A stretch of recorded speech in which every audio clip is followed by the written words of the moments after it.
As the world of tourism is going back to normal, countries participating at the Expo 2020 Dubai are hoping to bank on the demand for tourism.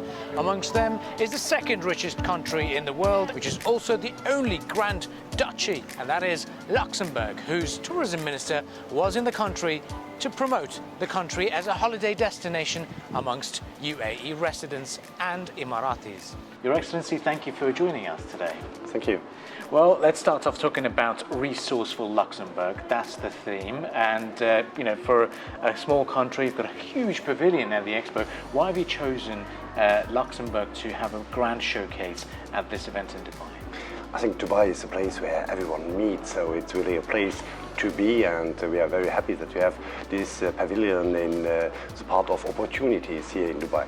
And talk to us about Luxembourg. What does it have to offer to the UAE residents and travellers from here? So I think Luxembourg is a very small country. Not everyone knows Luxembourg, especially as a touristic destination. But everyone here knows Burj Khalifa, the building. It's made from steel from Luxembourg. It's made from glass of Luxembourg. So Luxembourg has a lot of things that you can show. And have we seen any rise in tourism numbers over the years? What's been the interaction and the level of interest that UAE residents have chosen?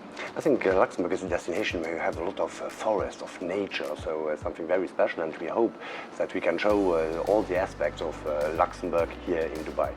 And in terms of connections, how are we building that? So in terms of flight connections and in terms of transport development as well? So since a few months we have a direct connection between Luxembourg and Dubai, and Luxembourg is connected by flights to 85 destinations in whole Europe, so you can always come to visit Luxembourg. Okay, now in terms of tourism aspects, in terms of learning a bit more about Luxembourg culture, what is something that you would recommend people to research before going into the country and maybe trying out some of the cuisine?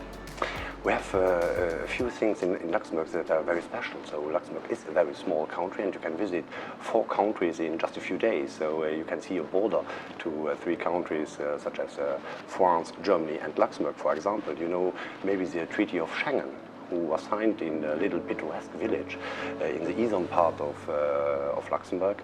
So we have a lot of things that you can show, and especially Luxembourg City, UNESCO heritage site that you can visit. I want to touch upon the fun fair that you've got, and this is one of the reasons why I've got the big grand slide. In comparison terms for everyone, how important is that fun fair for Luxembourg economically as well? We have a lot of cultural sites, and we have a lot of things where you can meet, where you can see a city was grown in the medieval time and was also very modern part. So it's, I think Luxembourg has things for everyone. And lastly, what's your expected outcome from the Expo 2020? What would you say is the ambition here?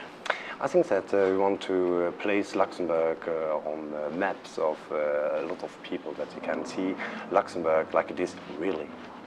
Well, Your Excellency, thank you for joining us today. Thank you very much. All the very best from the Expo. Thank you.